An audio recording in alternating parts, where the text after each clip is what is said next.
Bismillahirrahmanirrahim. Assalamu alaikum dear students. Welcome to the online classes. Today is our 31st lecture of mathematics of grade 5.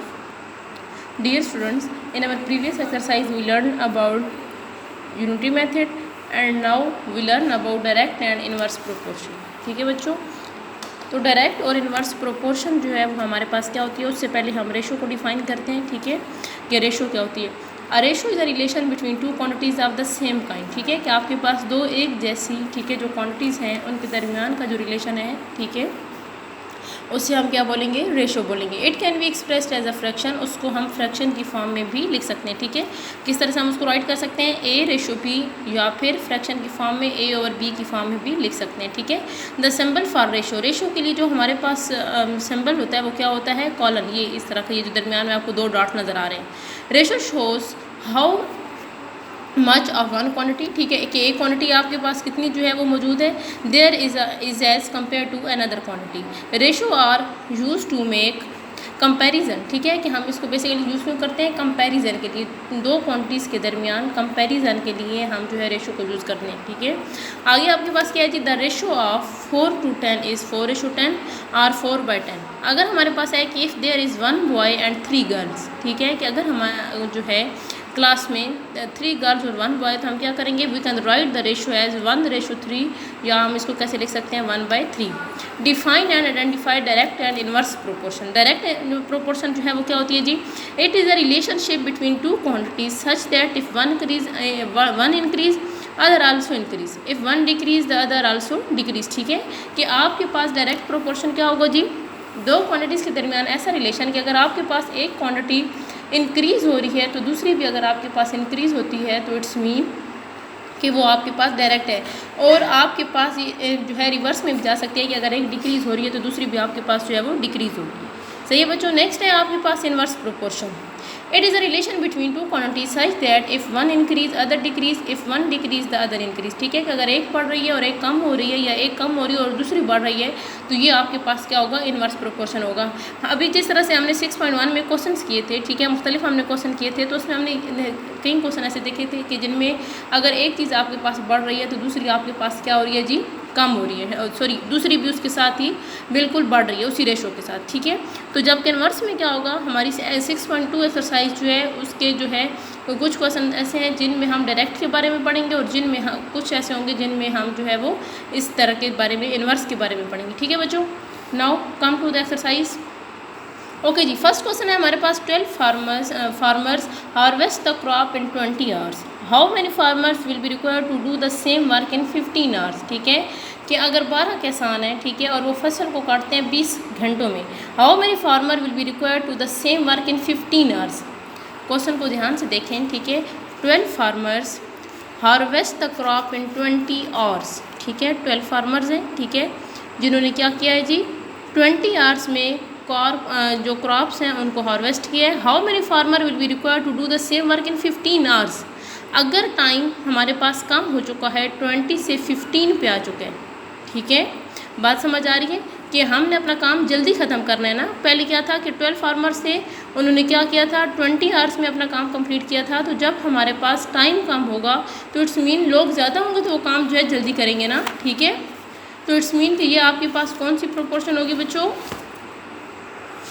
सही है बच्चों, तो ये हमारे पास कौन सी क्वांटिटी होगी जी, इन्वर्स में जाएगा. ठीक है, तो क्या होगा हमारे पास, आप देखें जो पिछले हमने क्वेश्चंस किए थे उन क्वेश्चंस में हमारे पास क्या था कि हमारे पास एक क्वांटिटी जो है वो आपके पास इंक्रीज़ हो रही थी तो दूसरी भी डिक्रीज़ हो रही थी. लेकिन अगर एक अब हमारे पास इंक्रीज़ हो रही है और दूसरी क्या होगी, डिक्रीज़ होगी, तो हम इनके जो एरोज़ हैं वो इन्वर्स में लगाएंगे. ठीक है, कि अगर एक आपके पास जो है उसकी डायरेक्शन अप है, दूसरी की क्या होगी, आपके पास डाउन होगी. ठीक है, तो अगेन इसका नेक्स्ट स्टेप तो आपके पास वही होगा कि हम इसको लिखेंगे किस तरह से जी, x/12. ठीक है, कि जो आपके पास टेल वाली साइड होगी वो हमेशा नॉमिनेटर में आएगी. x/12 is equal to 20/15. Cross multiplication करवाएंगे तो 15x is equal to 12 multiply by 20 करेंगे तो क्या आएगा, 240. ठीक है, अब इसको जब हम डिवाइड करवाएंगे तो आंसर आपके पास क्या आएगा, x इज इक्वल टू 16.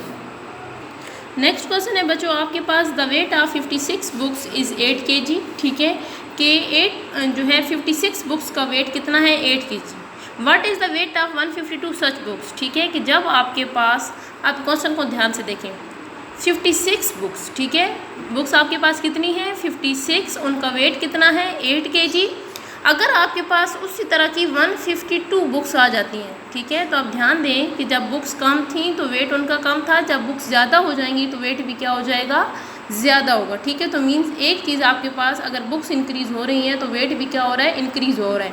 तो ये आपके पास कौन सी क्वांटिटी आ गई, डायरेक्ट। तो डायरेक्ट में आपने एरोज जो है वो किस तरह से लगाने होंगे, दोनों की डायरेक्शन जो है वो आपके पास सेम होगी, ठीक है बच्चों। तो आपके पास क्या है, बुक्स, ठीक है, कितनी थी 56 और वेट कितना था आपके पास 8 kg, ठीक है। अब क्या होगा, जब बुक्स आपके पास इंक्रीज़ हुई तो ऑटोमेटिकली वेट भी उनका ज़्यादा बढ़ जाएगा, ठीक है। तो हम क्या लिखेंगे, 152 divide by 56 is equal to x by 8, ठीक है। तो यहाँ से क्या हो जाएगा, 56x is equal to 152 multiply by 8। जब इन दोनों वैल्यूज़ को हमने मल्टीप्लाई किया तो आंसर क्या आएगा, 1216, ठीक है। 56 इसके साथ जो एक्स्ट्रा वैल्यू थी उसको हम भी साइड पे ला के डिवाइड करवाएंगे तो आंसर आपके पास क्या आएगा, x is equal to 21.71 kg, ठीक है। आपके पास उसका वेट कितना था, 56 बुक्स का 8 kg, तो 152 बुक्स का वेट कितना हो जाएगा, 21.71 kg।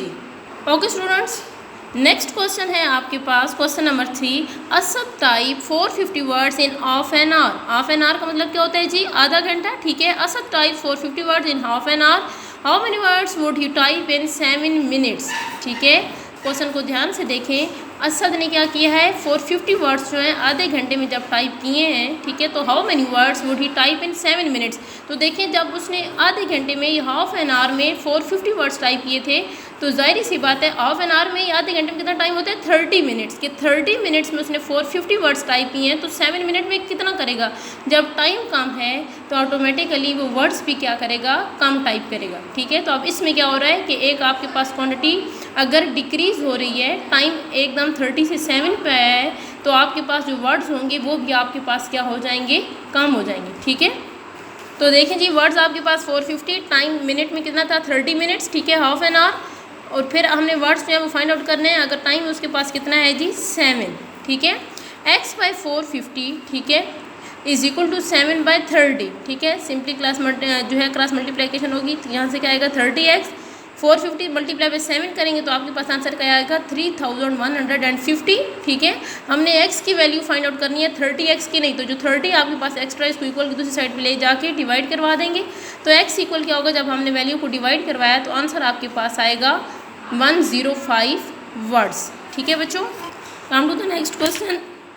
A worker is paid, ठीक है, 7500 रुपीज़ 6 डेज, ठीक है, कि एक वर्कर को पैसे दिए गए जी, उसने 6 दिन जो है वो काम किया, 6 डेज उसने वर्क किया, तो उसको कितनी जो है वो पेमेंट दी गई है 7500 if he works for 23 days. अगर वो 23 डेज वर्क करता है, ये काम करता है, how much will he get, ठीक है, तो उसे कितने जो है वो पे किया जाएगा या जो है उसे कितनी रकम मिलेगी। तो इस क्वेश्चन में आप देखें 6 डेज़ में, ठीक है, पहले हमारे पास डेज़ कितने थे, 6 डेज़। 6 डेज़ में अगर उसको 7500 रुपीज़ मिले हैं तो 23 डेज़ में कितने मिलेंगे। देखिए डेज़ एकदम आपके पास 6 डेज से 23 पे गए हैं, तो जब डेज़ इंक्रीज़ होंगे तो आपके पास उसकी पेमेंट जो है वो भी क्या होगी, इंक्रीज़ होगी।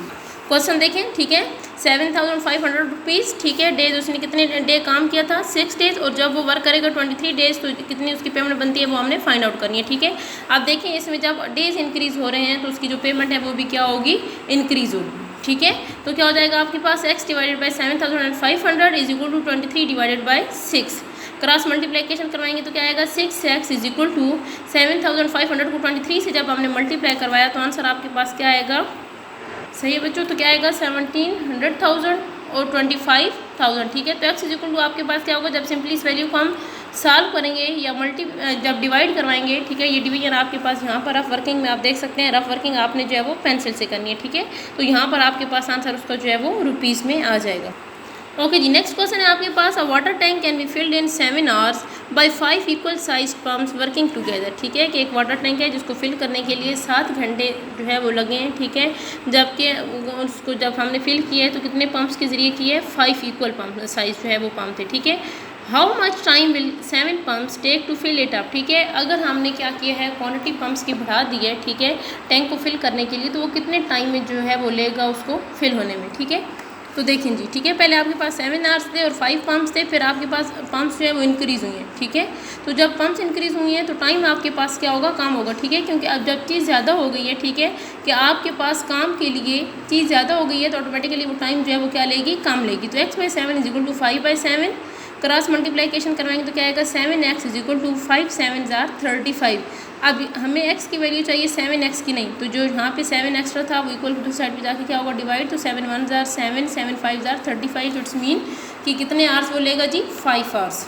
कम to the question number 6, 15 masons can build the wall in 20 days, ठीक है। इसके 15 जो है वो मामार हैं जो क्या करते हैं, एक दीवार को बनाते हैं, ठीक है, और वो कितना टाइम लेते हैं, 20 डेज लेते हैं। How many masons will build the same wall in 12 days. अब क्वेश्चन को ध्यान से देखें, अगर हमारे पास 15 लोग थे, ठीक है, और उन्होंने क्या किया, 20 दिनों में एक दीवार बनाई है, तो 12 दिनों में कितने लोग, जाहिर सी बात है जब दिन कम हो गए हैं तो लोग ज़्यादा होंगे ना, ज़्यादा लोग होंगे तो वो काम जल्दी कर लेंगे, जल्दी ख़त्म होगा, ठीक है। तो यहाँ पर अब हमारे पास कौन सी होगी कि एक क्वांटिटी आपके पास इंक्रीज़ हो रही है और दूसरी क्वांटिटी आपके पास क्या हो रही है जी, डिक्रीज़ हो रही है। तो क्या है जी, मेसन्स कितने थे आपके पास, 15, डेज उन्होंने कितने लिए, 20, ठीक है। अब अगर डेज हमारे पास कम हो रहे हैं तो मेसन जाहिर सी बात है वो क्या हो जाएंगे, हमारे पास इंक्रीज होंगे। तो x/15 = 20 डिवाइडेड बाय 12, ठीक है। क्रॉस मल्टीप्लिकेशन करवाएंगे, 12x = 15 मल्टीप्लाई बाय 20, दोनों वैल्यूज़ को मल्टीप्लाई करवाएंगे तो आंसर क्या आएगा, 300।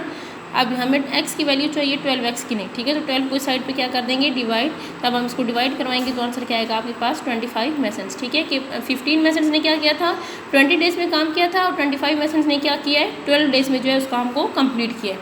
ओके डियर स्टूडेंट, यहाँ तक जो है वो आपका आज का लेक्चर था, ठीक है। ये यहाँ तक क्वेश्चन नंबर 6 तक जो है एक्सरसाइज 6.2 के जो क्वेश्चन हैं, क्वेश्चन नंबर 6 तक ये सब बच्चों ने अपनी नीट नोटबुक पर करने, और जो रफ वर्किंग है कोशिश करें वो आप लोगों ने पेंसिल से करनी, और ये एरोस जो हैं, ये एरो के जो साइन आपको नज़र आ रहे हैं ये भी आपने पेंसिल से ही लगाने हैं। ओके डियर स्टूडेंट्स, अल्लाह हाफिज़, keep smiling, have a nice day.